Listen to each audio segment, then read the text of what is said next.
Anderson, eu vejo pessoas que estão no trabalho infeliz. E aí, eu tive que abdicar de uma profissão que eu gostava. O meu engraçado da minha vida é que eu sempre tenho que deixar alguma coisa que eu gosto. Eu não sei se é melhor ou se é pior. Mas quando eu abdiquei da minha carreira, né, que nem a gente está falando de deixar algo para trás, para fazer transição de terapeuta, não foi fácil. Eu tinha uma parceria com um cirurgião plástico, maravilhoso, diga-se de passagem. Ele me mandava cliente, eu não precisava fazer, eu não tinha esforço nenhum para cliente. Ele me mandava o cliente para mim. Eu estava 20 anos na profissão. Então, quando eu decidi fazer transição de carreira, eu tive que abdicar da área. Eu tive que deixar todo aquele conhecimento, todo não, né? Porque a gente usa, eu uso o conhecimento para terapia, mas é difícil, não é fácil deixar isso para trás. Fábio, deixa eu fazer uma pergunta assim. É, aquele curso que eu fiz o ano retrasado e você fez o ano passado, Tá. de final de ano. Eu fiz eu e a Raquel, foi maravilhoso, tirou a gente assim, deu um chacoalhão na gente que se você tivesse feito com o seu ex-companheiro lá, o seu ex-marido, você acha que ele talvez teria dado uma. Sim, com certeza. Por isso que a gente Por que faz que eu tô esses falando? eventos. Por isso que Ah, tô querendo chegar nisso. tá. Quando a pessoa vai, ela pode ir uma vez sozinha. Uhum.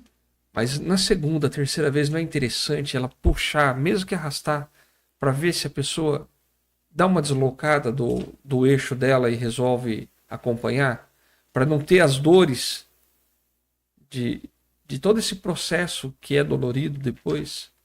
Sim, só que aí, mesmo indo, né, em alguns eventos, indo fazer cursos, se aperfeiçoando, é um ponto de vista meu.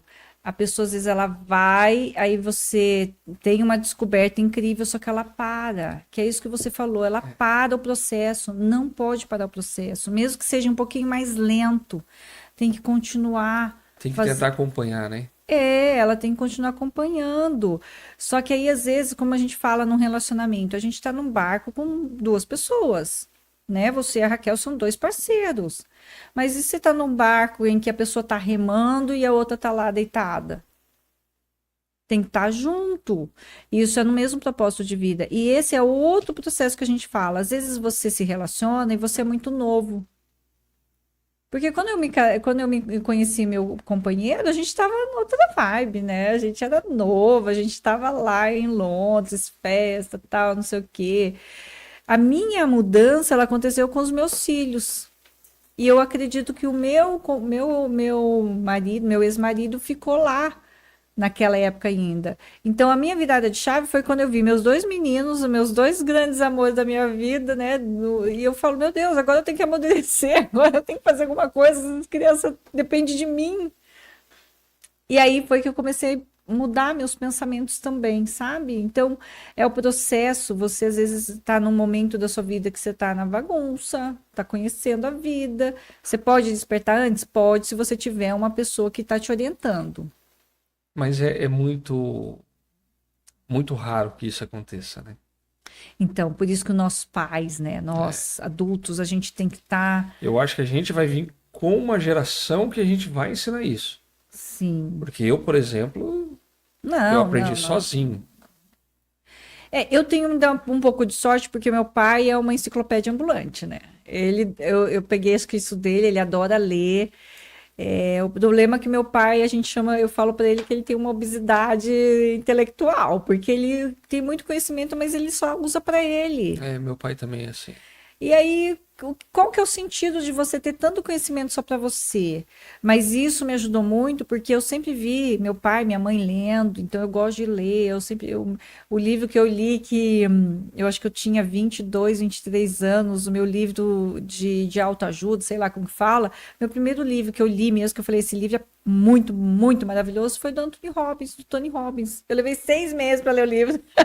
Mas eu tinha acho que 22, 23 anos. Onde que uma pessoa vai ler um livro desse com 22, 23 anos? O meu foi Como Fazer Amigos e Influenciar Pessoas. Então, do cara, gente, é Aí o espetacular. segundo foi Og Mandino, o maior vendedor do mundo. Então, E daí eu falei, opa. Tem alguma coisa, não é? Tem. E é essa alguma coisa que faz a gente mudar. Até porque também, na minha época, não tinha essa vastidão de coisas que tem hoje. Hoje, se você pegar a literatura, tem tanta coisa que te Nossa, ajuda, que é maravilhoso. tem. A gente tem audiobook, nós temos... Por isso que eu acho que esse espaço é legal, porque a gente não tem a mudança se a gente não escolher isso. Naquela época a gente ia comprar o livro tinha que estar lá. Hoje a gente pode escolher acessar essas informações, né? Você entra aqui no YouTube hoje, você escolhe ouvir o livro que você quer. Exatamente. Tem de tudo, eu já achei de tudo. Eu às vezes eu Também. coloco à noite lá em casa e fico ouvindo. E é uma delícia. Então, eu vejo o processo, hoje eu estava até conversando sobre isso, sobre o processo. Às vezes a gente quer uma coisa numa hora e não é aquela hora, não é adequada. A energia não vai deixar com que desenrole.